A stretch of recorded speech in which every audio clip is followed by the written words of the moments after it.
Cantor evangélico é arrebatado ao inferno.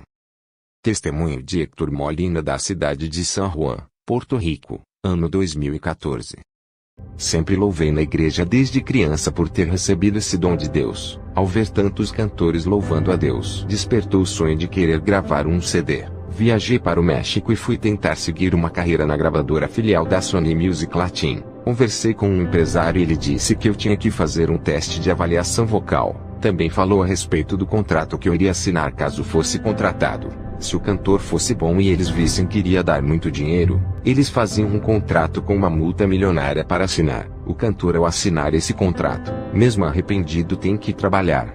Fiz o teste vocal com alguns jovens e apenas um foi contratado. Voltei para o meu país frustrado por não ter conseguido realizar o meu sonho. Falei para o meu pastor do meu fracasso. O meu pastor, que esperava ansioso, disse: "Você é um derrotado. A nossa igreja esperava pela sua vitória. Se tivesse conseguido o dinheiro que iria ganhar, expandiria a nossa igreja. Eu poderia usar a sua fama para abrir igrejas em todos os países e pegaria programações de rádio e televisão. Nossa igreja ficaria famosa, e o número de membros iria crescer. Você poderia comprar apartamentos, casas com piscinas. A sua vida mudaria e ainda casaria com uma modelo ou uma cantora gospel. Você não sabe aproveitar a chance que tem. O que adianta ter dom e não aproveitar? Você nasceu para cantar para as multidões, não para poucas pessoas da igreja. É para você cantar em shows, estádios e não em cultos de igreja." O meu pastor me jogou para baixo. Ele tinha pagado a minha passagem de avião com o dinheiro da igreja, e disse que fez o sacrifício gastando dinheiro pela fé de que eu conseguiria assinar o contrato e trazer retorno financeiro para a sua igreja.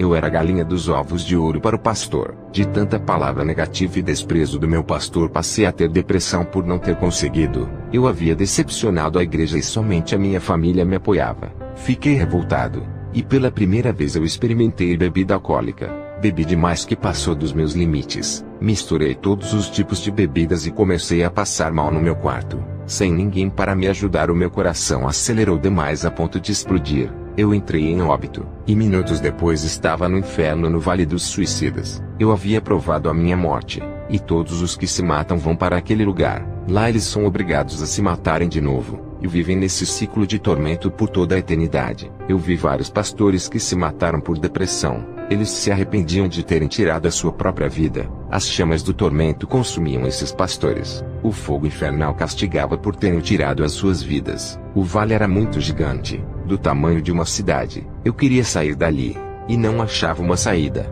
Um demônio me capturou e as suas unhas perfuraram o meu corpo. Ele me prendeu perto dos pastores suicidas e fui torturado. Eu vi um líder evangélico chamado Matthew Warren que se matou por depressão. O demônio que causava depressão nele o torturava pessoalmente. Depois eu fui transportado ao Vale dos Falsos Profetas, um grande vale. A sua área era do tamanho de uma cidade. Eu vi o falso profeta John Wimber. Ele disse: "Me tira daqui, não aguento mais." Eu falsifiquei o evangelho e introduzi mentiras em meus livros modificando a santa palavra. Olhei ao lado dele, e vi o Bart Freeman. Também está ali por pregar o falso evangelho. Fui ao lugar onde estão os falsos profetas da prosperidade. Eu vi um homem pulando no meio das chamas, e o seu corpo ardia em calor parecendo brasa. Ele se chamava Jack Coy. Eu também vi o pastor da prosperidade de M. Buckingham. Ele disse que está ali por ter enriquecido com o evangelho, além de ser torturado. Esse homem sofria muito no fogo. As suas heresias destruidoras implantadas na terra condenou a muitos ao inferno.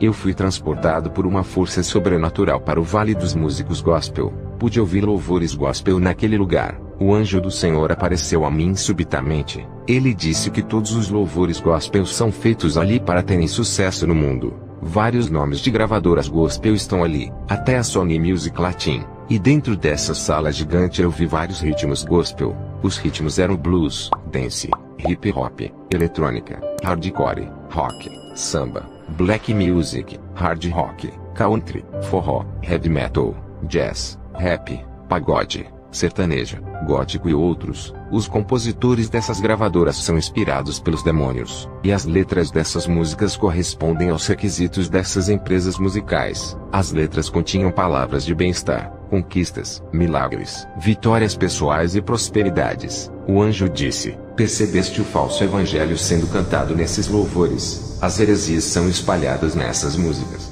O anjo me levou em um vale só de cantores evangélicos. A quantidade desses cantores que estão no inferno é de se assustar. Eu perguntei ao anjo, por que esses cantores que louvaram a Deus estão aqui? O anjo me respondeu, eles não louvaram para Deus, e sim para o mundo. Eles não glorificavam a Deus, e se autopromoviam buscando a glória a si mesmo. Eles caíram nas armadilhas de Satanás recebendo dinheiro, fama e sucesso. Eu vi o cantor Jesse Dixon no inferno que sofria muito com as chamas do fogo. Os demônios o atormentavam. Ele ficou famoso com as suas músicas gospel. Conseguiu uma legião de fãs que o adoravam e fez muitas pessoas da igreja virarem idólatras. Todas as gravadoras gospel são envolvidas com o satanismo. Eu perguntei ao anjo por que essas gravadoras estavam ali. Ele disse, tudo que é construído para enriquecer com a palavra de Deus é pecado. Essas indústrias gospel pensam em lucro. Do inferno o anjo me mostrou as gravadoras da terra. Eu vi muitos símbolos satânicos, e uma sala de ritual maligna de pactos. O anjo disse, esses empresários enriquecem com os louvores e ganham muito dinheiro por cada talento musical. Eles são gananciosos, e escravizam cantores gospel em shows. Muitos deles fazem pactos com demônios para faturarem milhões. Os louvores são inspirados por demônios, e nas letras tem ensinamentos da teologia da prosperidade. O anjo me mostrou 3 caminhos. O da esquerda só via os ímpios que não conheciam a Jesus. O caminho da direita eu vi os santos que ainda não se contaminaram. E um novo caminho nasceu no meio dos 2 caminhos. O anjo disse, esse é o terceiro caminho, que é a mistura do santo com o profano. Apocalipse capítulo 3 versículo 16 diz, assim porque és morno, e não és frio nem quente, vomitar-te-ei da minha boca. O anjo disse, esses cantores gospel não são de Deus, pertencem ao mundo. O anjo me mostrou vários cantores e bandas gospel trilhando esse caminho do meio, e no final dele vi um poço de fogo. Eu vi um grupo de demônios na frente desses cantores oferecendo malas de dinheiro. Os cantores eram conduzidos pelos demônios seguindo eles por causa das malas. Tanto o caminho da esquerda quanto o caminho do meio eram largos, e estavam cheios de pessoas, mas o caminho da direita eram poucos que andavam. O anjo me levou até um principado muito forte. Ele era o deus do louvor gospel e tinha um contrato negro em sua mão. Ele era o responsável dos negócios das gravadoras. Ele estava escrevendo novos louvores na terra e queria deixar a pessoa famosa. A pessoa iria louvar e faturar milhões de dólares. Eu vi vários papéis com letras de louvores que nunca glorificavam a Jesus, mas ao homem com suas vitórias e conquistas. Todos os cantores que fechavam contrato com essas gravadoras diabólicas automaticamente vendiam as suas almas. Eu vi nomes de cantores gospel no inferno. Esses ainda estão vivos na terra. Os seus nomes estão no inferno, e os lugares onde eles vão ficar quando morrerem. Eu vi um lugar para uma dupla de cantores que louvam juntos. Eu vi um lugar para uma banda de rock evangélico. Eram 5 lugares para cada um dos integrantes esperando as suas almas. O anjo perguntou para aquele príncipe do louvor gospel qual era o objetivo dele na terra. O demônio disse, eu inspiro os meus compositores e comando o mundo gospel, projetos que criei e que agora estão em sucesso na terra. Os cantores são os meus agentes que espalham heresias nas músicas. Tenho pregadores gospel que também são produtos do meu mercado. No meu mundo gospel, tanto os cantores como os pregadores são obrigados a venderem os seus dons e comercializarem o que é santo. Eu faço pregadores e cantores serem ídolos, e assim estou formando milhões de crentes idólatras dentro da igreja. Estou ganhando muitas almas para Satã e tendo grande recompensa. Aquele demônio ganhou um trono no inferno por arrastar milhões de almas para lá. Satanás deu grande prestígio para ele. Eu vi quando ele me mostrou a sua recompensa no inferno. Satanás o deixou reinar em um pedaço do inferno e fazer o que quisesse. E ainda deixou milhões de demônios para lhe servir. Aquele demônio dava gargalhada de felicidades, pois o seu projeto gospel que foi arquitetado no inferno estava dando resultados. Aquela cena me assustou, e fiquei chocado porque um dia tinha sonhado em fazer parte desse mundo. O anjo me levou a um demônio alto e cheio de olhos. O demônio me mostrou vários ritmos que ele criou e faz muito sucesso na terra. E muitos daqueles ritmos sinistros e aquelas batidas estavam nos louvores. Eu vi demônios tocando instrumentos no inferno inventando novos ritmos. Ele disse, já contaminei os louvores dos crentes, e eles adoram a mim com os meus ritmos. Pensam que adoram ao seu Deus e estão enganados.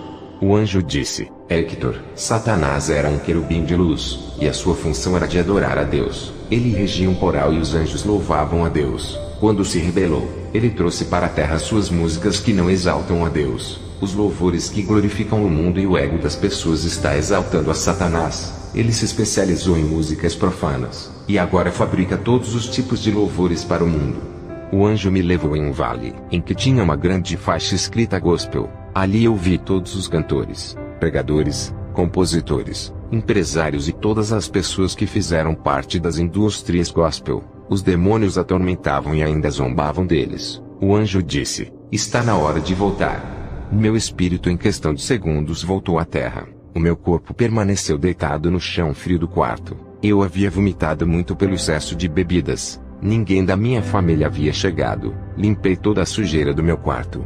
Depois dobrei os meus joelhos e agradeci a Deus pela misericórdia que Ele teve da minha alma. Graças a Deus por eu não ter sido um cantor gospel. Esse mundo gospel não pertence a Deus. O caminho gospel é falso e não é estreito. Para as almas que me ouvem, não há mais tempo de pensar se vai ser crente ou não. Acha que nunca vai morrer um dia. Pense que um dia você vai morrer. Será que está preparado para ir ao céu? Será que você está fazendo tudo aquilo que a Bíblia manda e recusa o que a palavra condena? A morte não escolhe idade, ela toca na criança, adolescente, adultos e nos idosos. Esteja preparado quando a morte tocar em você. Faça aquilo que a Bíblia manda você fazer. Não pense que irá viver até a idade idosa. A morte pode tocar em você amanhã, e tem que estar preparado para ir morar no céu. Quantas pessoas fazem planos de comprar uma casa no futuro e se casar, mas morrem antes que seus planos se realizem? Quantas pessoas planejam viajar no final do ano e morrem antes do ano se acabar?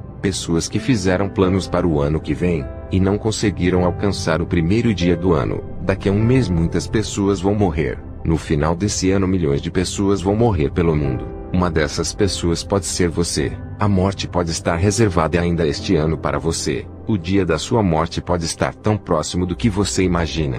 Não vale a pena fazer planos para o ano que vem se não sabem que estarão vivos. Por isso que temos que viver para Deus hoje. E se amanhã estivermos vivos pela sua misericórdia, agradeceremos a Ele por mais um dia. A morte para quem está no caminho de Deus é lucro, e estará com Jesus no paraíso. A morte para quem ainda não entregou a vida para Jesus é o inferno. Não se preocupe com a sua vida. Se preocupe de ficar a cada dia firme no caminho de Jesus. Vocês que ainda não se converteram e pensam que são livres fazendo tudo o que quiserem, essa falsa liberdade não é real. Ser livre para se prostituir, se drogar e amanhecer em festas. Que liberdade é essa que os aprisionam nos vícios? Não conhece a palavra que vai lhe libertar desse jugo da carne. O pecado não deixa você largar o mundo. Essas cadeias só vão se quebrar quando Jesus fizer parte da sua vida. Amém.